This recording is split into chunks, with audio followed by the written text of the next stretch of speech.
The Coffin of Andy and Laylee is a masterpiece, full of layers, full of depth. It really is one of the most profound games I've ever played.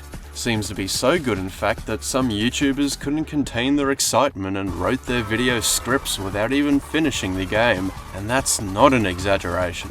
One such video has been making the rounds lately, psychoanalyzing the Coffin of Andy and Laylee, wherein Mr. Crack does not effectively psychoanalyze the Coffin of Andy and Laylee. Instead, Crack gives us moment-to-moment first impressions without cohesively analyzing any part of the story, blessing the audience with a litany of factual errors and neglecting entire character motivations. I understand that everyone is entitled to their own opinion, but if your opinion's based on the assumption 1 + 1 = 3, you need a new calculator. Now, I want to clarify that my aim here isn't necessarily to correct his diagnoses. For one thing, I don't believe playing pretend doctor was ever the point of the game. It's fiction, and so the story and themes serve their own purposes, not the DSM's. For another, there's more fundamental issues with his rhetoric than whether Shrek has post-traumatic autism. Still, let me give credit where credit is due. Crack's video has its merits. The first 2/3 of it are mostly sound readings of the characters. I say mostly, however, because the cracks that go on to crumble the whole house begin to show early on. I feel one of the things dooming the video from the start is the fact that Crack got his psychology degree from TikTok. Framing the script around his frankly clueless interpretation of the technical jargon has proven a barrier towards meaningfully examining Coffin's characters, let alone diagnosing them. One of the most egregious examples is his consistent massacre of the term high functioning, which Crack evidently does not know the meaning of. He's classified Mama Graves and Andrew as having high functioning ASPD, in the mother's case even entertaining the possibility of very high functioning ASPD.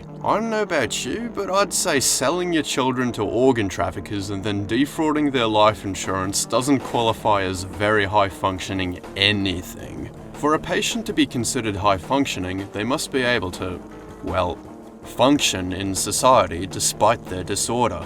Of course, that is very subjective, even among psychologists. But generally speaking, the multitude of serious crimes Mrs. Graves is guilty of do not constitute an ability to function in society. What's all the more bizarre is he briefly acknowledged these actions immediately prior to his high-functioning diagnosis.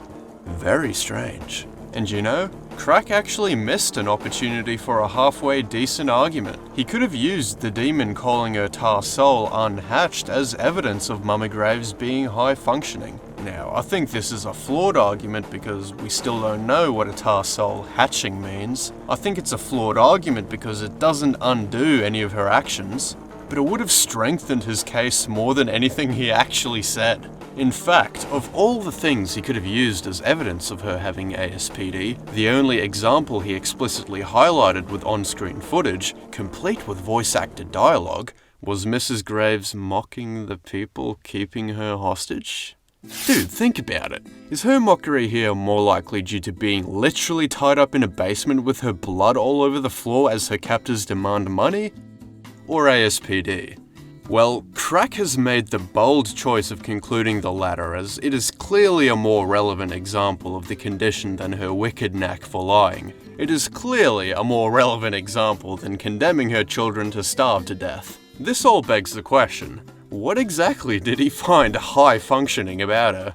Perhaps his Let's Play can give us a clue. In his Let's Play, he admits that by the time he began playing the burial route, he had already written his entire script, with his brief burial tirade ultimately ending up unscripted. Yes, he completed his script before he completed the game. I wish I were making this up. I'm gonna be very, very not happy to write this part in. Because I wrote the script before playing this part, and now that I know this part exists, this is going to be a whole lot more to write about. And then cut to his burial rant. I swear to God, the fucking incest route fucking ruins everything I just said about, like, the past paragraph. I swear to God, the incest route ruined everything for me. I don't even have a script. I'm just talking out of my ass here. This means his entire analysis is informed solely by the decay route, which he played first, where not only has Andrew fallen for Mother's bullshit, but seemingly Crack as well. How ironic. He failed to dissect her constant lying because it worked on him. Given the ever-present parallels between Burial and Decay, it wasn't a very good decision in hindsight to structure his video around the assumption Burial doesn't even exist. The fact an entire story route only inspired an unscripted, cursory addition to his video is also disappointing. Burial and Decay need each other in a way eerily similar to the siblings themselves. Therefore, any cohesive psychoanalysis hinges on comparing the two story routes. While Crack does momentarily rant about Burial later on, it's by his own admission very disconnected from the rest of the video. But we'll get to that eventually. For now, let's go to his fascinating diagnosis of Ashley. Oh dear. In case you don't know, it's been a pretty popular theory that Ashley has BPD, and Crack disputes this. He actually does make good points about the overlap between disorders and how her neuroticism isn't automatically BPD. But then he makes a mind-blowingly false claim that is just... listen to it from the man himself. She does not have self-image issues. She does not have self-image issues. She does not have self-image issues. She does not have self-image issues. She does not have self-image issues. She does not have self-image issues.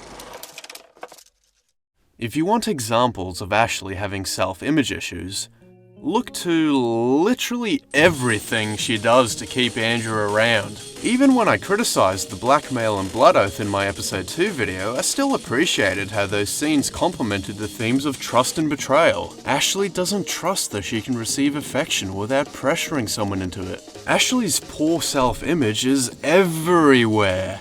Here are some select examples. She cries in the episode 1 Nina flashback about how everyone hates her. She laments in the Lemon Muffin flashback outside how everyone flakes inside she's actually around. Et goddamn Satra. I could give you more examples, but it would just end up as a plot summary of the game. It is astounding that this deluge flew under the radar when it is the entire point of her character. Hell, one of the main aspects of Burial is Ashley slowly realizing Andrew can genuinely love her. Oh, I forget, his script doesn't even fucking account for Burial anyway. In fact, he has the absolute most disrespectful take on Burial I've ever seen. Even the game's detractors have more tact. His conclusion is that the incest in Burial is not a thematically relevant chain link in this psychological horror game's horrendous sibling codependency. No. Instead, in his so-called psychoanalysis, he doesn't even attempt to explain it. Rather, he brushes it off as mere shock value to make the game more popular. Anyone who's played Nemle's previous games or kept up with the devlogs knows that Nemle doesn't give a shit about shock value, and especially doesn't give a shit about popularity. Let's rewind the clock to March 2023, before there were even plans for an episode 2, back when The Coffin of Andy and Laylee was a free-to-play short story made within 4 weeks for a modest game jam. The incestuous subtext was always there, so money was palpably not a consideration.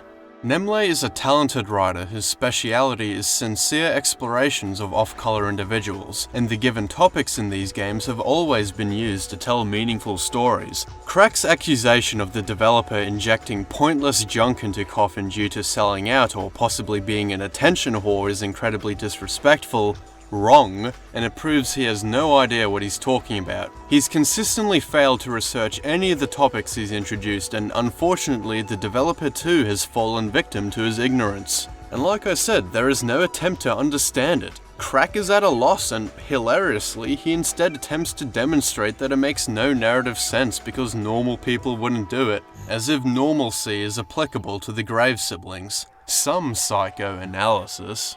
Mate, none of the game's events would have happened if they were normal in any way. This observation is redundant. Why make such a panicked exception in your logic, Crack?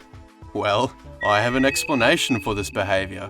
This is where we truly begin to psychoanalyze his video. Although Crack has peddled a very misinformed thesis, everything he has said up to this point is rational within the context of his limited and negligent information. However, from here, his strong reaction to the incestuous themes has resulted in an inability to rationally talk about the game. Not only does he refuse to entertain Burial's narrative, despite how much any psych would love to, he's also dedicated a segment of his video to a defense mechanism of his where he denies the existence of incestuous themes outside of Burial. He seems to be living in his own La La Land because of how uncomfortable the subject matter has made him. But this is literally a psychological horror game. Criticizing it for making you feel uncomfortable is like saying Call of Duty is a bad shooting game because it has guns. If it weren't already clear he made up his mind first and conducted his psychoanalysis second, this just spells it out. And of course, he concludes the video with the idea that Andrew, the manipulative cannibal murderer whom we see executing a romantic murder-suicide with his sister, is a high-functioning victim who can be fixed. Well, there we go with the high-functioning thing again. Look, I'm not going to pretend my interpretation of the story is infallible, but I really think Crack would be in for some surprising revelations if he played the game a second time. He may have even had these revelations had he beaten the game before writing his script. Crack's video sounds impressive if you know nothing about psychology, and even more so if you know nothing about the game. I'm not asking for a 20 or 30 minute dissertation like I've given previously, I'm asking to get the facts straight. It's a shame too, because Crack is clearly not an idiot. He does provide some reasonable assessments of Andrew and Ashley, and despite his self-deprecating blurb, his editing is actually quite effective. I also commend him for going against the mold and engagingly exploring alternative perspectives on Ashley. The problem is, he wasted the potential for an excellent video by A, rushing it out the door, B, coming into it with his mind already made up, and C, refusing to embark on a unified analysis of the coffin of Andy and Laylee. These three factors are simultaneously the cause and the result of writing the script before even finishing the game. This yin-yang unintentionally ends up as the most thematically relevant part of his video on a game the likes of Coffin. Based on when he uploaded his Let's Play videos, he may have even produced this one in as little as 3 days. I of course don't know the lag between playing the game and publishing his Let's Plays, but in any case, he's obviously not allowed himself enough time for the game's story to sink in. You know, I was worried when writing my episode 2 video that the newness of the second chapter might mean I haven't been able to properly digest it yet, especially given the original game had been on my mind for a whopping 7 months by the time I uploaded my first Coffin essay. You can see how watching Crack's video has made me feel extremely vindicated. Anyway, as we eagerly await the release of future chapters, I'm looking forwards for Crack to upload his episode 3 analysis before it's even come out on Steam. After all, why wait to psychoanalyze it? We clearly don't need to complete games beforehand. This is Dandy, telling you why Crack's video is not dandy, nor is it a psychoanalysis. Peace.